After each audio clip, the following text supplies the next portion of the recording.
안녕하세요. 책 읽어주는 여자 에제를 사랑해주시는 여러분, 오늘은 제가 이 방송을 시작한 지 1주년을 맞이해서 경주 간포의 문무대왕암을 찾았습니다. 여기는 제가 10대 때부터 즐겨 찾는 제 영혼의 안식처, 아지트 같은 곳인데요. 그동안 비밀로 꽁꽁 숨겨두었다가 오늘 1주년 기념 선물로 공개합니다. 이곳은 이렇게 아기자기한 바위들이 있어서 마치 외국에 나온 것 같은 이국적인 느낌도 물씬 나고요. 또 물도 아주 맑고 깨끗해서 여름에 해수욕하기도 아주 좋답니다. 이 청량한 파도 소리를 배경으로 제가 오늘 들려드릴 책은 파인애플 스토리인데요. 어느 선교사님이 선교지에서 직접 경험하신 실화입니다. 지난 세월 동안 수많은 분들에게 사랑받아온 기독교 고전과도 같은 책인데요. 이 아름다운 봄바다를 배경으로 한번 즐겨보세요.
이 파인애플 이야기는 네덜란드령 뉴기니아에서 7년에 걸쳐 일어났던 실화다.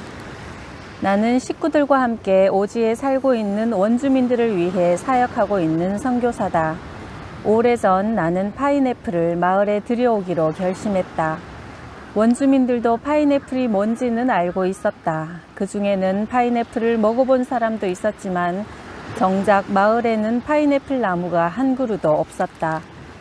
그래서 나는 다른 선교지에서 파인애플 묘목을 100개 정도 얻어와 원주민 한 사람을 고용해 모두 심게 했다. 물론 그에게 품삯을 지불했다. 그 작은 파인애플 묘목들이 큰 과목이 되고 마침내 열매를 맺기까지는 꼬박 3년이라는 세월이 걸렸다.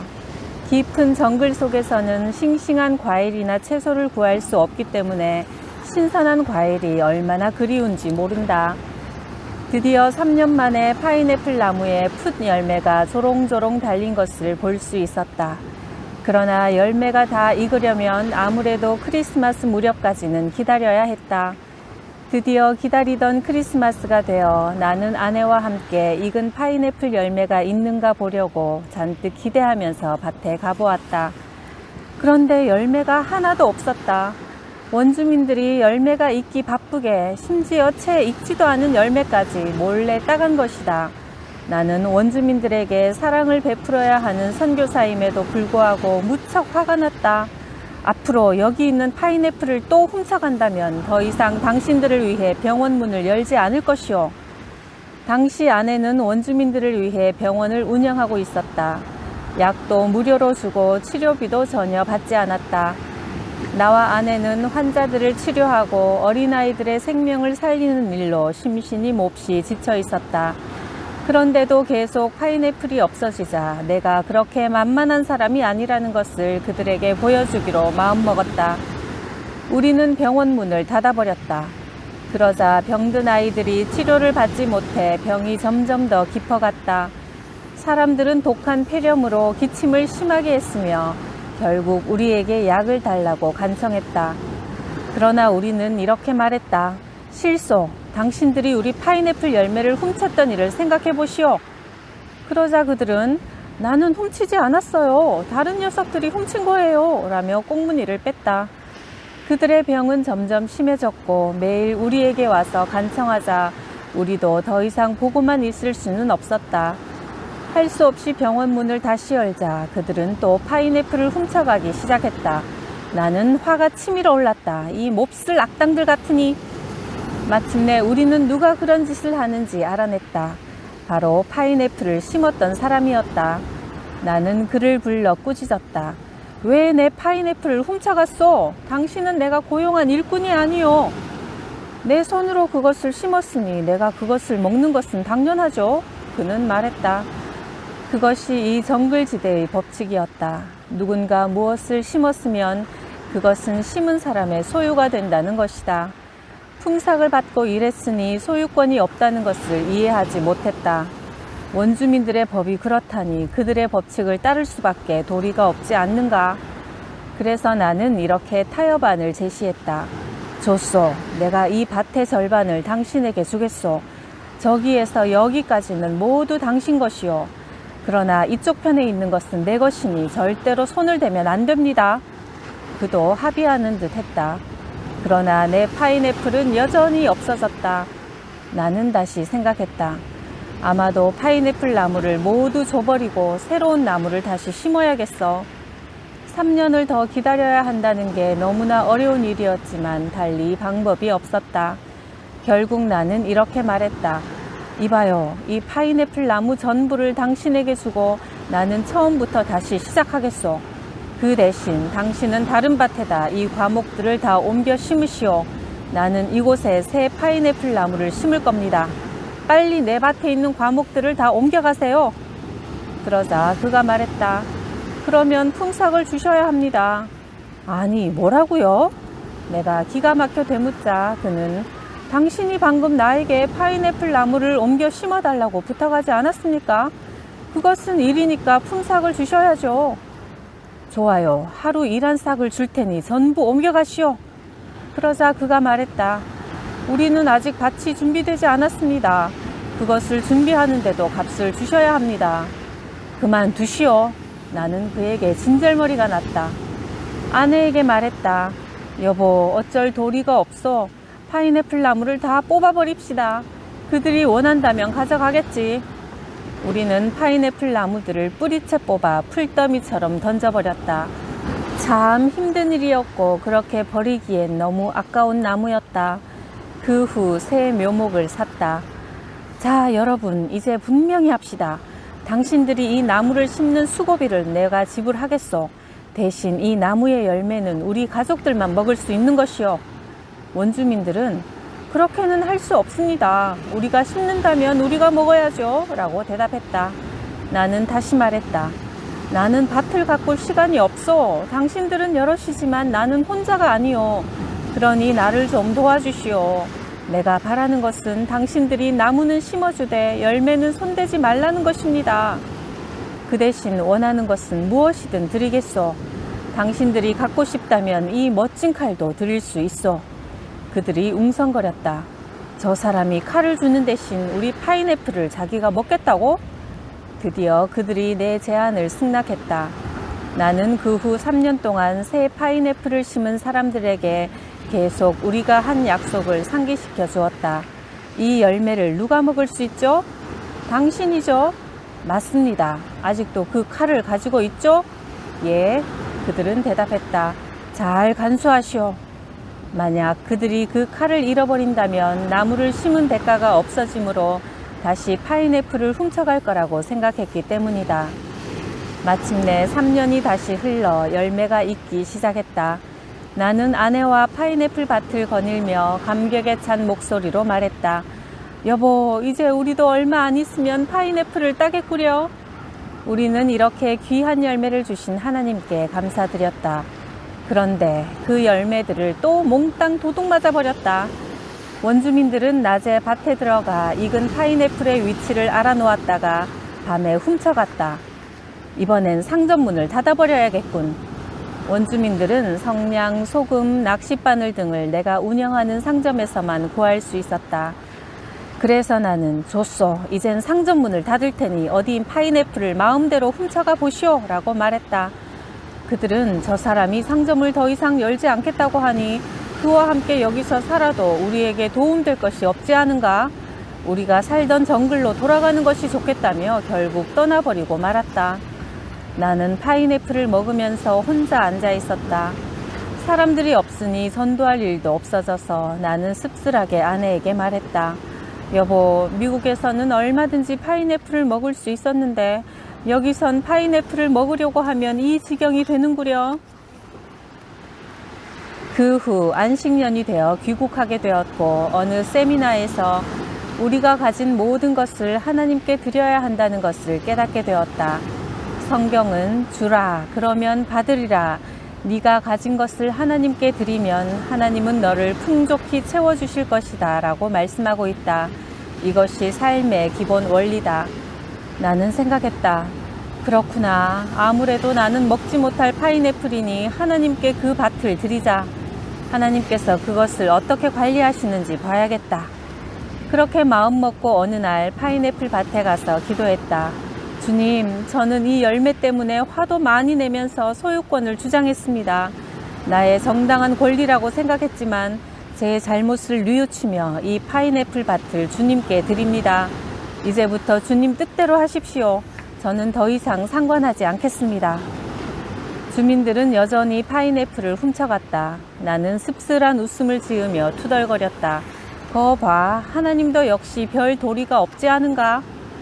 그런데 어느 날 그들이 내게 와서 이런 말을 했다. 당신은 이제 비로소 그리스도인이 되었나 보군요.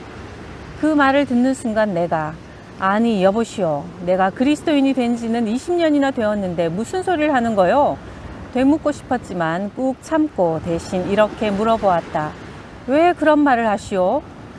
이젠 우리가 파인애플을 훔쳐가도 더 이상 당신이 화를 내지 않으니 말이오. 그렇다. 내가 그동안 그들에게 목이 터져라 전한 복음을 나는 그제야 비로소 삶으로 보여주었던 것이다. 서로 사랑하라고, 서로 친절하게 대하라고 가르치면서도 나는 내 권리를 결코 양보하지 않고 살아왔던 것을 그들은 보고 있었던 것이다. 마침내 한 총명한 청년이 곰곰이 생각하다가 내게 이렇게 물었다. 이제 왜 화를 내지 않습니까? 나는 그 밭을 이미 다른 분에게 줘버렸어요. 이젠 내 것이 아니기 때문에 당신들이 그 열매를 가져간들 화낼 이유가 없게 되었죠. 그러자 이번엔 다른 청년이 더 궁금하다는 듯 물었다. 아니, 대체 이 파인애플 밭을 누구에게 주었습니까? 그들은 자기들끼리 서로 돌아보며 물었다. 이분이 너에게 주었니? 아니면 너야? 나는 그 파인애플 밭을 하나님께 드렸어. 그들은 마을로 돌아가서 서로 말했다. 이봐, 우리가 지금 누구의 파인애플을 도둑질하고 있는 건지 알아? 그 밭이 하나님 거래. 그래서 요즘 우리가 돼지 사냥을 나가서 허탕치는 거야.